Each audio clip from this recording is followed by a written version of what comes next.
Good, fast, some tapes which can make your life easier. So these are for corner connections. 2 tapes are available.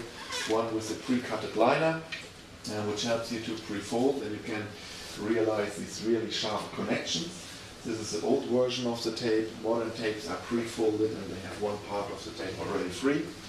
So you can unroll it, stick it directly in the, put it in the corner, turn it around, and then you have a real good corner connection. It's good for Velux windows, for OSB corner connections when you have penetrations, whatever. So it's a really handy tape, people love it, and it helps you to be more fast in the application. This is a planning issue, important. What happens if I have a timber construction and I have a multi-story house? I have, of course, installed the ceiling on the wall, and then it's important that I bring the membrane around the penetrations of the wall. Otherwise, I have to realize the penetration in this level. This means a lot of tape sticking, a lot of handwork. It's good for us because you use more tapes, but it's not good in reducing the cost and having a better result. The same with inner walls. When you install inner walls, make sure that you have already one piece of membrane behind it, so then you can erect the walls and you can connect the Intello on all sides to this membrane. You have one durable layer of air tightness behind it. So some pictures how it may look like. Depends the way how you're building your houses. But when you forgot it and you have to seal the Intello from both sides, membrane from both sides to the stud, it's impossible to achieve a really good air tightness here. Connection membranes to rough surface. Of course, the membrane must be stick here to this concrete stone. Normally, you are using how do you call it? A glue coming out of a cartridge. So you're just pressing a sausage to the surface, and then you press it soft in the sausage. The water is drying out, and as fast as at once as the water dried out, you have a durable connection. Important is wrong way, that you have a little bit an expansion loop. So because between the timber construction and the massive construction, you always have to expect some movements. And so it's always good that you do not install the membrane with tension. It's good when you install it a little bit like this, so when you have movements, that the movements are not coming directly to the connection. Another easy way is to work with the connection glue out from the roll. This is quite a new material, so you see it has a certain thickness of 3 millimeters. So when you have rough surfaces of plaster, it can penetrate in the surface and you have a good connection. The advantage of this material is that you have very fast, you do not need to have a drying time. You have very fast the connection to the surface, and you can be sure when I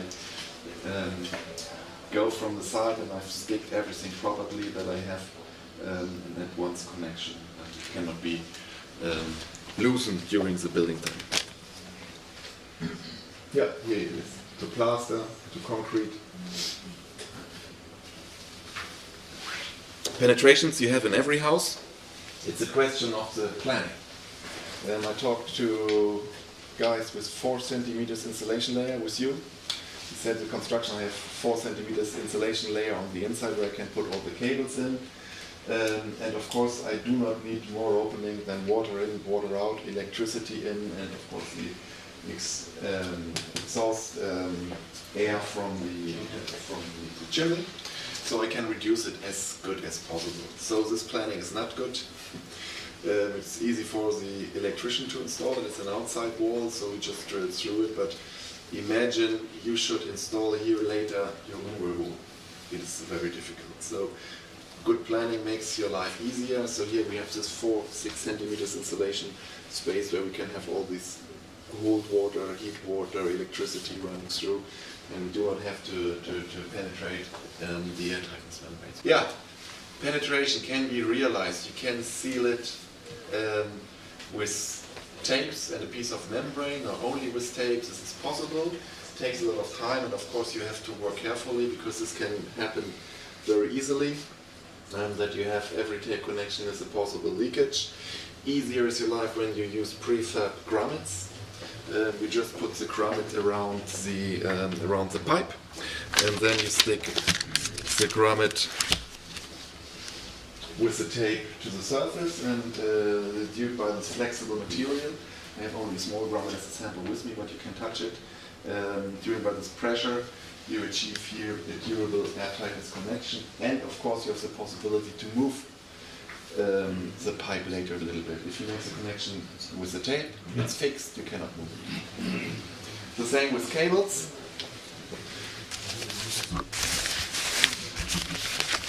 Here I have it. With cables, there are prefab grommets as well, and you have the tightening material in the middle. You just bring the cable through it, and due by this pressure, you have achieved airtightness. What's happened within the pipes is important as well. If you want to have a really airtight construction and you have connection from inside to the outside, we have these plugs.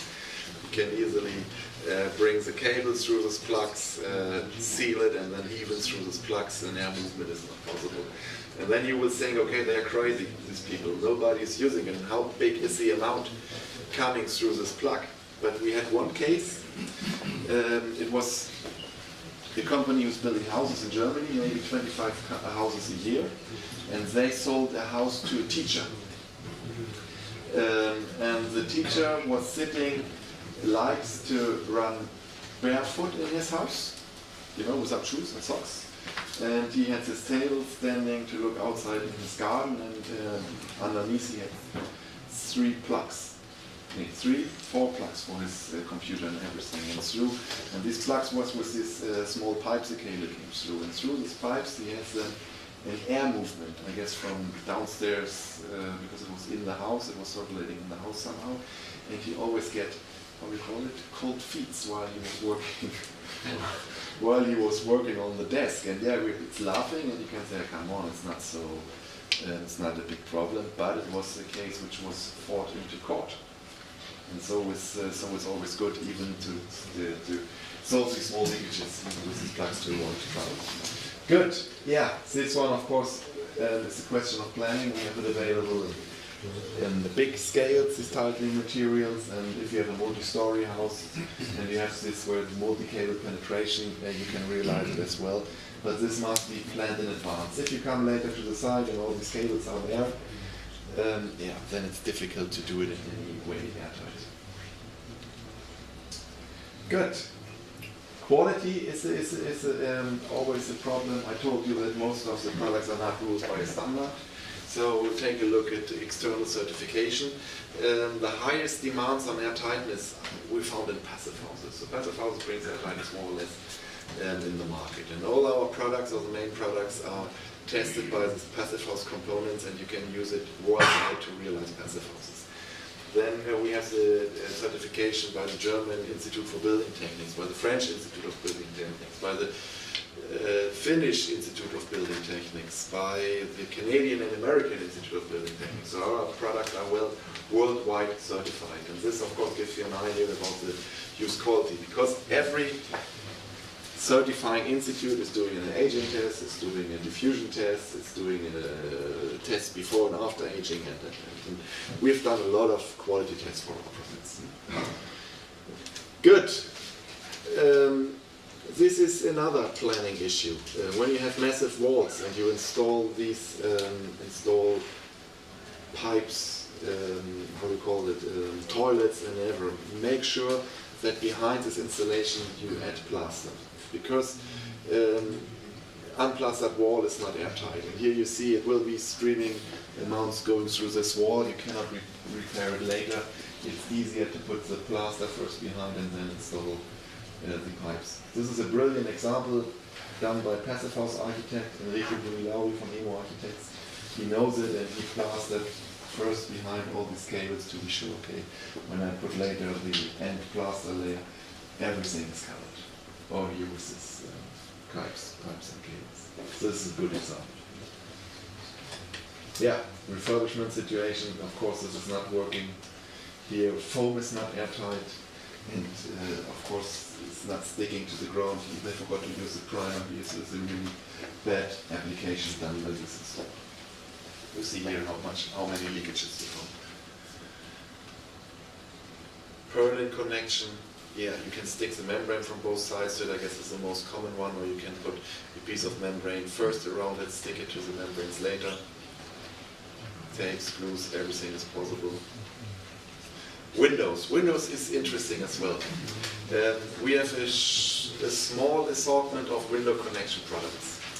And for timber construction it's not a big issue, because you connect the window to the wall, to the studs of the wall, or you go with the membrane to the window frame and connect it. Interesting is what comes when we go to timber construction. And then you see one important point is, this is a Wienerberger stone, a red stone, and you have all these openings. And important to achieve a durable connection is that you make first a thin layer of plaster around it, that you have the possibility, that you have a surface to stick to. It's normally the window frame, the window gap connection is normally a 3-layer product. Inside, airtight and diffusion retarding. Then you have an insulation, it's normally PU foam. And then you need on the outside a second tape, which is normally open to diffusion, that humidity can dry out to the outside. And it must be wind-driven rain tight, because wind-driven rain is the biggest challenge we have in this window connection. Yeah, so we are talking about this gap. Inside, airtight and diffusion retarding. Outside, diffusion open and wind-driven rain tight. And it's the same as a component of a roof. So you have on the inside heat, which must remain inside. You have humidity, which must remain inside. You have movements of the window, maybe a little bit bigger than you have in roofs. And of course you have wind and water coming from the outside. So it's, and we are working here with 2 kinds of tapes. We are working with a solid glue, but the solid glue we are using for this massive walls is a little bit softer. So it has a better adhesion, lower cohesion, to achieve a better bonding. Then we have a divided transfer foil that you can stick the small part to the window frame, and then you can remove the 2 others. And we have a plasterable spun bond, because normally these tapes are overplastered and you must achieve a good connection. We have one tape for inside, Contega Solido SL, and Contega Solido Exo for outside. White inside, black outside. Available in different widths. It's starting 6, 8, 10, 15, and 20. No, sorry, 8, 10, 15, 20. It's the same for inside and outside. And then is the question, does it stick to all surfaces on the building site? And I can say yes, when I work with it, normally I'm able to stick it to every surface, but it's a question of practice. What remains in the responsibility of every installer is that he has to check the surface by himself, because you have so many different conditions. And the simple test is just stick it to the surface, go with the press fix above it, wait for 1, 2, 3 hours, and tear on it. Don't tear fast, but slowly to see, okay, do I achieve a good connection or not? In this case, you can see here you destroy it, you could not remove it without destroying, so this is a very good surface for sticking to it. If you remove it and you have a very thin layer of dust on it, use a product, it's better. Some installer says, okay, generally, because I'm not on the site, I say to my installer, use every time the primer to be sure that it's working.